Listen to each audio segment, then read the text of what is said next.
Hello friends, so మెంతాకు నాటుకోవాలనుకుంటున్నాను. So చూసారు కదా సాయిల్ ఎంత ఫర్టైల్గా ఉందో. ఇలా ఉంటే కనుక మనకి ఈజీగా వస్తుందండి. సో సాయిల్ అంతా లూజ్ చేసుకోవాలి ఒకసారి. సో ఇప్పుడైతే ఇవి మన ఇంట్లోకి తెచ్చిన మెంతులేనండి. సో వేసేసుకుందాం.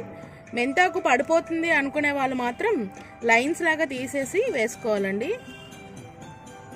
సో దగ్గరగా వేసుకోవాలి మెంతులు. ఇలా వేసుకున్న ఒక 2 డేస్కి మొలకలు అనేవి వస్తాయి.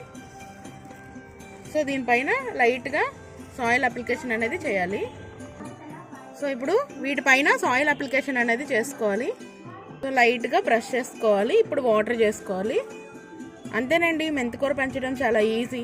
సో ఆఫ్టర్ 1 వీక్కి ఇంత బాగా బుషీగా వచ్చిందండి మెంతికూర. చూడండి ఎంత బాగుందో. సో వాటరింగ్ అనేది సైడ్ నుంచి ఇచ్చుకోవాలండి.